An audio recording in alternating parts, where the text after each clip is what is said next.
De nuevo, muy buenas noches a todas y a todos. Les doy la bienvenida a nuestro último encuentro. Ese es la primera historia. Después viene la historia de Torturan Tercero, donde castigan a Malapucio Caos. Entonces, hay Malapucio Caos que está sufriendo porque lo están apaleando, y entonces entra Trul a mediar y dice, no, no, no, pero ¿por qué le están golpeando? Trul o Clapaucio, pero ¿por qué lo están golpeando? Y el otro dice, no, es que este ser merece, porque este ser creó todos los males de la humanidad, todos los males, pues, de ese planeta, desde la creación. Y los deja como exponer sus decisiones y al final logra como salvarle la vida a Malapaucio Caos. Y Malapaucio, cuando termina, dice, ay, y he pensado una idea buenísima para solucionar el tema de la energía, porque aquí era como frótense para tener energía, autofrótense, froten al demás, bueno. Y, y cuando se le ocurre su nueva idea, Clapaucio dice como, no, sigan, no quieren aprender que sus ideas no son buenas. Y ahí entonces entra el cuento de el planeta Bobalicia, que era donde lo tenían todo, que llega un momento que aquí dice, ¿acaso no equivale el tenerlo todo a no tener nada? Que era lo mismo, donde la gente empieza hacia la violencia.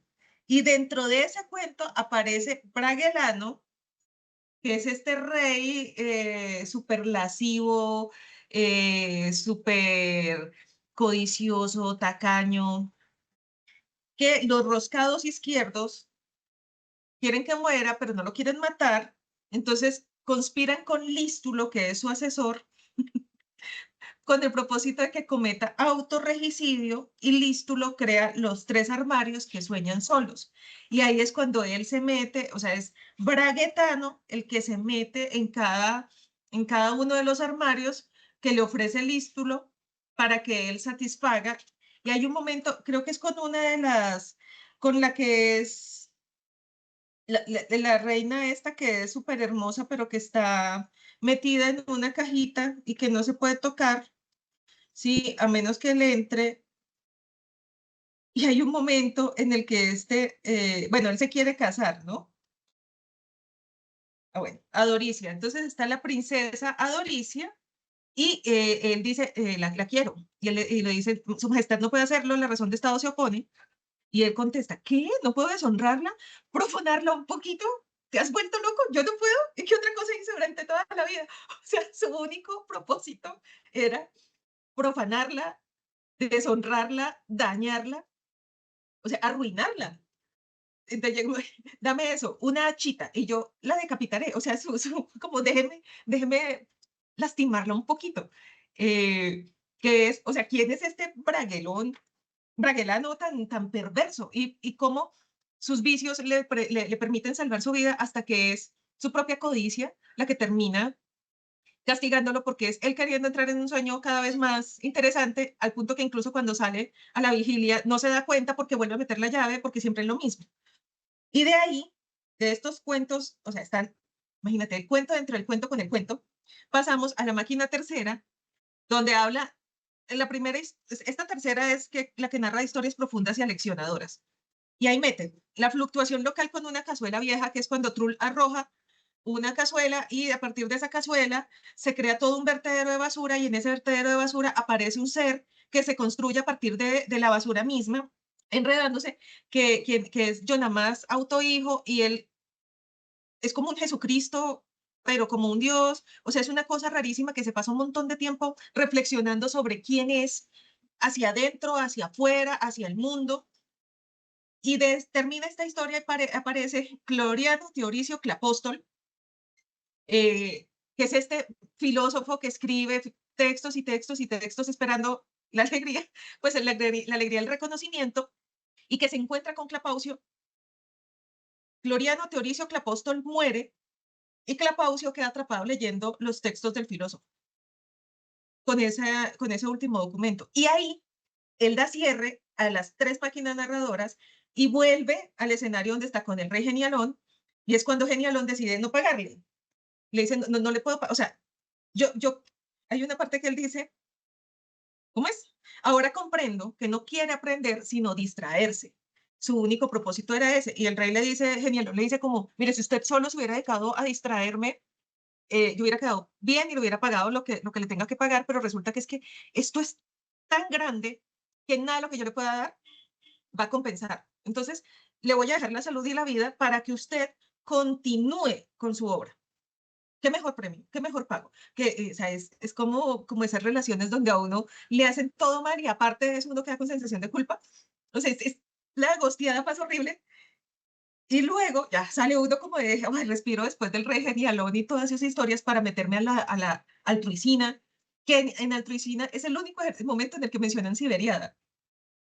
O sea, es el único momento y es el comienzo y uno se da cuenta que Siberiada es como el jardín.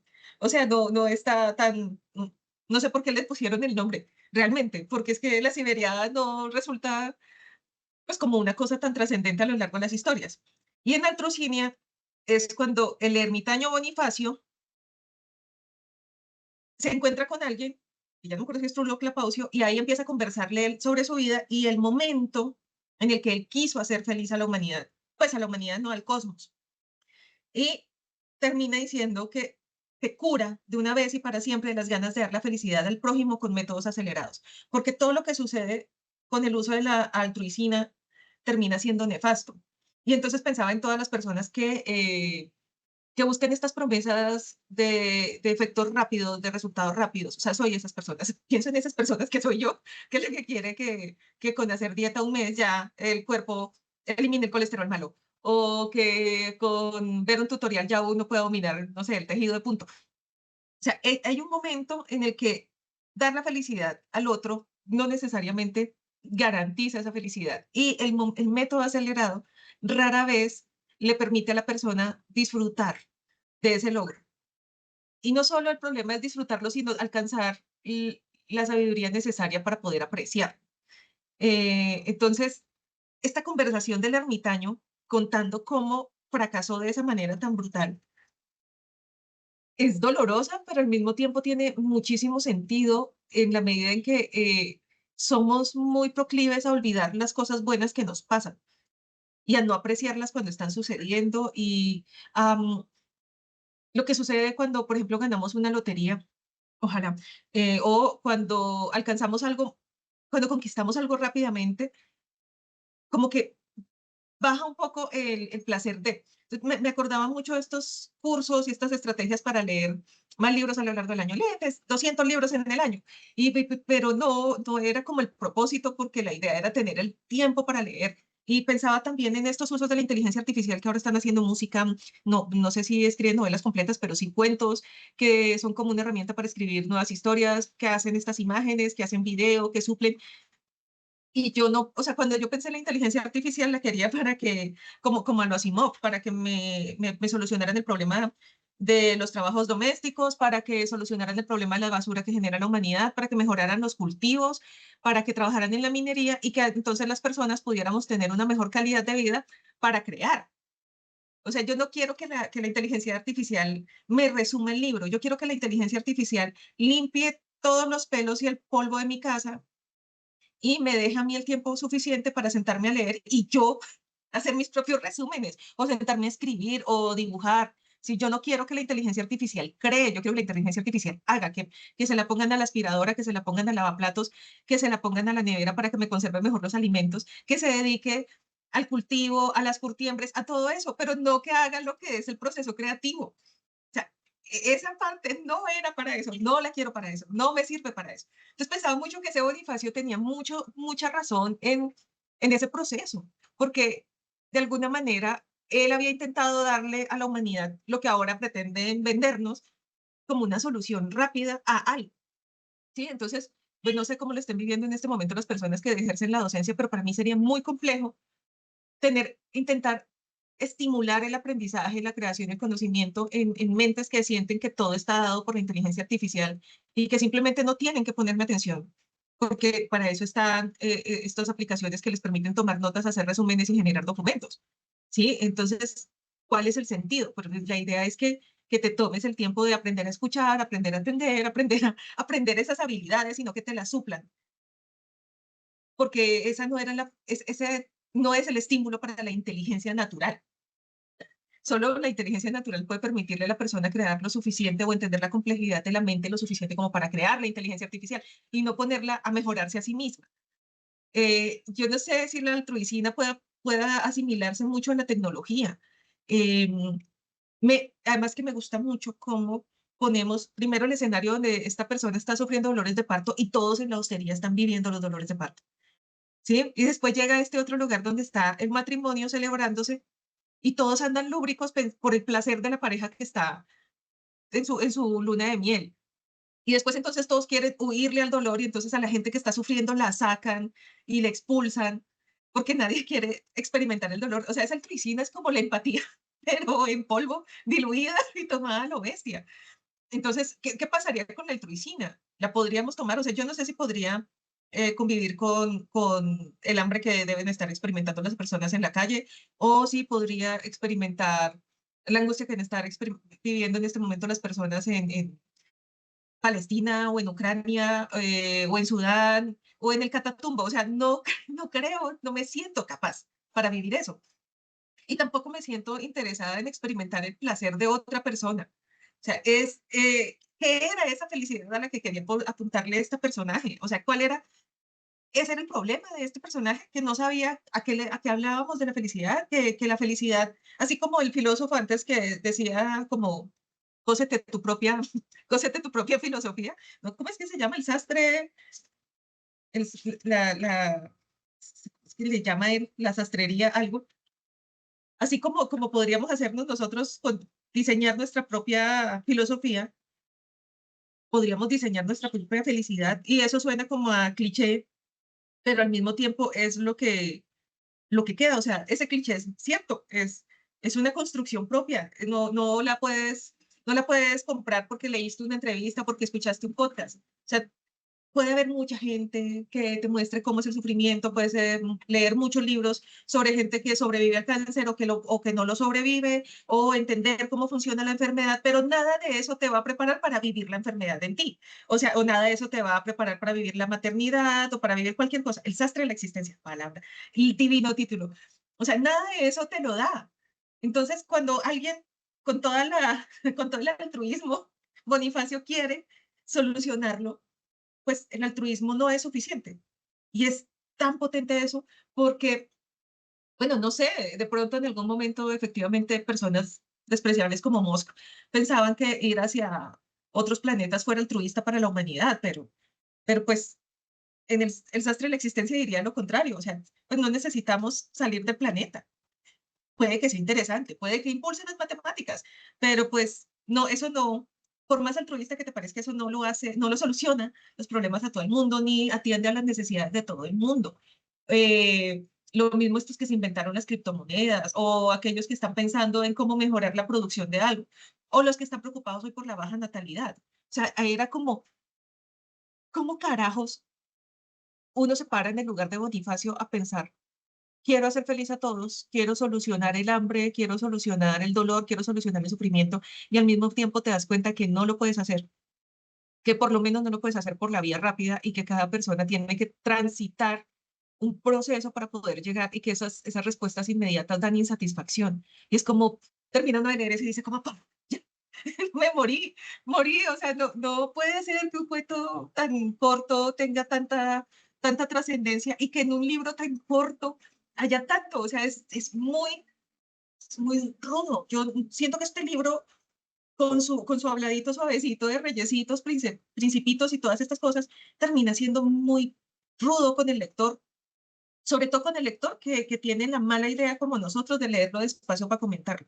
O sea, tal vez si uno lo lee rapidito sin prestarle mucha atención, no golpea tanto como así siento que a uno le daña un poco la cabeza, que es lo que da un tiempo como desmadejado, como roto, pensando en si uno tuviera las tres máquinas, si las querría para entretenimiento o para conocimiento, si uno se perdería en los armarios soñando cosas que ya están como presoñadas, o si uno caería en el juego burocrático. O sea, si uno respondería la primer notificación y entraría ahí, yo sé que sí, porque yo estoy ahí. O sea, es muy fuerte y sobre todo viniendo de golpe tras golpe, ¿sí? que los dragones llegaron y se quedaron acá en la historia, pero además te permiten ser. De hecho, los tres armarios me hicieron pensar en los videojuegos de rol, porque era él en uno siendo una cama, en otro siendo un dragón, en ese, cuando es el dragón y le parece más deliciosa la doncella que está más gordita. O sea, era tan loco todo, que hubo un momento en el que sentí que estaba en un viaje de ácidos, sin haber experimentado nunca uno, pero habiendo escuchado a los demás sobre cómo se sienten. O sea, así lo viví, así lo sentí. Creo que el cuento de las máquinas fabulistas, o sea, yo decía, pero ¿dónde estoy entrando? En Yo Nomás y el otro personaje, era tan profundas esas historias de la tercera máquina que no sabía cómo manejarlas, cómo recibirlas dentro, cómo hacer el malabar dentro de las otras que estaban ahí. O sea, era muy pesado. No sé, yo habría sacado ese libro, ese cuento sería para mí un cuento extra y le habría cambiado el título, porque es que Siberiada resultó ser una palabra muy poco referente para todo lo que le dan. No sé quién habrá elegido, pero yo creo que lo hizo además como trampa, para que cayeras ahí de forma ingenua y te dieras esta aplastada horrible contra la realidad. Pero con todo sigue siendo, con todo sigue siendo una historia que muestra la maestría de alguien que sabe manejar las imágenes, la imaginación y las palabras para, incluso pareciendo que da demasiada información, no darla y comprime las ideas a un nivel en el que te deja completamente comprometido dentro de una historia, sin gastarse resmas de papel. O sea, es una historia bien contada, no necesita tantas páginas ni tantos personajes, pero tener la habilidad de meter como 8 historias dentro de una, que además hace parte de otro universo, eso ni Marvel se lo ha inventado hasta ahora. Yo sí, la verdad, amé profundamente cada historia, eso de que te estén haciendo pensar y pensar y pensar hasta que incluso pienses cosas que no tienen nada que ver, me parece demasiado encantador. Y justo esta semana hubo una conversación sobre inteligencia artificial que me pareció muy acertada sobre lo que decía Nayarit del proceso, y es como esos cuestionamientos que siento que tenía este escritor en su momento, en su presente, son cosas que vivimos ahora en nuestro presente, y entonces algo muy cortico es como la idea de que una IA pueda volver el arte más accesible para todos puede parecer muy atractiva, pero esconde en ella un peligro inminente, el de invitar a la sociedad a renunciar al proceso. Las consecuencias de ello podrían derivar en una rendición completa frente a la cultura de la inmediatez y, lo más peligroso de todo, la renuncia a la libertad de ser creadores de algo, esa especie de superpoder que el arte proporciona. Y siento que realmente el arte, pues en todas sus vertientes, escritura, etcétera, es demasiado acertado y sí lo creo así y es realmente un tema que es demasiado importante para nosotros en este momento y que siento que le compete igual a la literatura de la ciencia ficción. Entonces, este espacio me parece muy bello precisamente por esas cosas, porque si en el día a día, en nuestro hacer, no tenemos este tipo de conversaciones o no tenemos este tipo de lecturas que hacen que pienses y repienses y así nos veamos cada semana a comentar algunas historias, realmente entonces creo que es necesario, realmente creo que es necesario. Y, y algo que siento ya saliéndome del tema un poco, y es lo último que vi, es que en la expedición quinta, a mí me sorprendió mucho esta historia porque al inicio sentí que estaba hablando de la bomba atómica. O sea, porque él está tratando de átomos, dice, primero reunieron átomos uno por uno, porque ellos eran los de los ojos de acero y tenían una máquina que no los gobernaba a ellos, ni la máquina, no los gobernaba ni ellos a la máquina. Entonces, ya hay un punto donde dice como, tranquilos, gente pacífica, va con energía atómica. Entonces yo sentí que estaba hablando de la bomba atómica en el inicio de toda la historia, luego pasó como a, estamos felices, estamos tranquilos, y la solución es poner a trabajar a la gente y la gente como a trabajar, o sea, de esa forma, porque los tenemos que asustar, porque como que siento que sí, hay una crítica frente al hecho de tener que ponernos a hacer cosas, ¿no? O sea, ¿por qué? Si estábamos tan felices siendo los ojos de aceros que no le temen a nadie ni a nada, etcétera, etcétera. Entonces me pareció como que deja, en las historias siempre dejaba migajitas de pan de ciertas cosas que al final no tenían por qué resolverlo. Y eso me parece atractivo de, no tenían por qué resolver tu duda. Si es la bomba atómica, no es la bomba atómica, estoy hablando de átomos, reunimos átomos y esto va con energía atómica, no importa, no importa, al final no trataba de eso, o sí, un poco, pero pienso que dejarle al lector guiarse por lo que sabe, por su instinto, por lo que esté pensando en el momento, es ganador, porque precisamente por eso es que tenemos ideas tan diversas y podemos compartir esos puntos de vista de, oye, me pareció esto, me pareció lo otro. Entonces, estoy de acuerdo con que realmente son cortas historias demasiado sustanciosas, demasiado que no sabes qué leíste y luego vuelves a leer. Siempre estás muy atrapado. O sea, estás imaginándote, estás pensando. El penúltimo capítulo, que es el más largo, sí, lo sentí. Igual que ustedes, súper, súper pesado, pero igual también muy... No podía dejar de pensar. Tras de que leía pensaba, entonces es como que te va a estallar la cabeza. Hemos descubierto, para quienes leímos por primera vez Siberiada, una vez más, un libro valioso y muy importante para revisar y para leer en los tiempos en los que estamos viviendo. Y por ahí derecho, la invitación efectivamente a que quienes no han explorado más de Stanislav Lem lo hagan, porque me parece que este es un autor que brinda este tipo de experiencia literaria, y además de construir universos complejos, dejarnos un montón de ideas y de reflexiones para ir poco a poco. Tú lo señalabas, Alejandra, no es una cosa como de acapararlo todo ya porque no me va a caber en la cabeza. Toca ir despacito y poco a poco y voy llegando a cada una de las reflexiones y me va dejando unas ideas muy particulares. Para el siguiente ciclo vamos a leer a Úrsula K. Le Guin con su libro, El relato, que sigo entendiendo que es una novela, no cuentos. O sea, esa es la paradoja de ese libro. Se llama El relato, pero es una novela. Nos vamos a ver hasta después de Semana Santa y un poquito más, o sea, la primera semana de mayo volvemos. Entonces, para que tengan el tiempo de conseguir el libro, está recién editado por Minotauro. Se consigue de cierta manera fácil. Entonces, pues para quienes se les interese tener el libro en físico, pues tener su tiempo. Igual ustedes saben, yo les hago llegar el material y bueno, todo este tipo de cosas. Entonces, como siempre, muchísimas gracias por participar de este ciclo, en particular con este autor y con este libro.